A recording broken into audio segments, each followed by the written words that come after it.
بسم اللہ الرحمن الرحیم۔ معزز ناظرین و سامعین، السلام علیکم ورحمۃ اللہ وبرکاتہ۔ حضرت ابو ہریرہ رضی اللہ تعالی عنہ سے روایت ہے کہ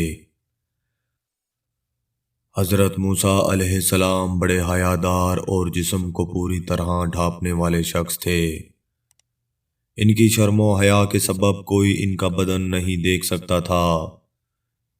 انہیں ایذا پہنچانے کے لیے بنی اسرائیل کے کچھ افراد نے کہا، آپ اپنے بدن کو اس قدر پردہ کسی عیب یا کسی جلدی بیماری مثلاً برس یا فتق کی وجہ سے کرتے ہیں۔ اللہ تعالیٰ نے چاہا کہ آپ کا بے عیب ہونا ظاہر ہو جائے، تو ایک روز حضرت موسیٰ علیہ السلام نے تنہائی میں جا کر اپنے کپڑے اتارے اور ایک پتھر پر رکھ دیے، پھر نہانے لگے۔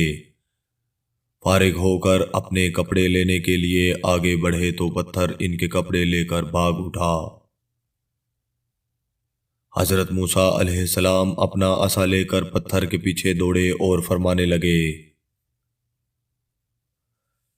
اے پتھر میرے کپڑے دے دے، اے پتھر میرے کپڑے دے دے، حتیٰ کہ بنی اسرائیل کے ایک گروہ تک جا پہنچے، جنہوں نے موسیٰ علیہ السلام کا بے لباس جسم انتہائی خوبصورت اور بے عیب دیکھا۔ اس طرح اللہ تعالیٰ نے آپ کو ان کے لگائے ہوئے الزام سے بری فرما دیا۔ اس وقت پتھر ٹھہر گیا۔ آپ نے اپنے کپڑے پہنے اور پتھر کو عصا سے مارنے لگے۔ قسم ہے اللہ کی، حضرت موسیٰ علیہ السلام کے مارنے سے پتھر پر 3 یا 4 یا 5 نشان پڑ گئے۔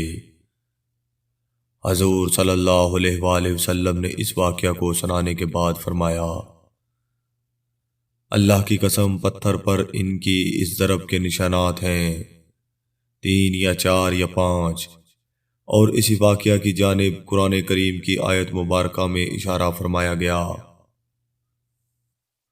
ترجمہ: اے ایمان والو، نہ ہو جاؤ تم ان لوگوں کی طرح جنہوں نے موسیٰ علیہ السلام کو ایذا پہنچائی، پھر اللہ نے ان کی برات ظاہر فرمائی اس بات سے جو انہوں نے بنی اسرائیل نے کہی، اور وہ موسیٰ اللہ کے نزدیک بہت صاحب وجاہت و حسن تھے۔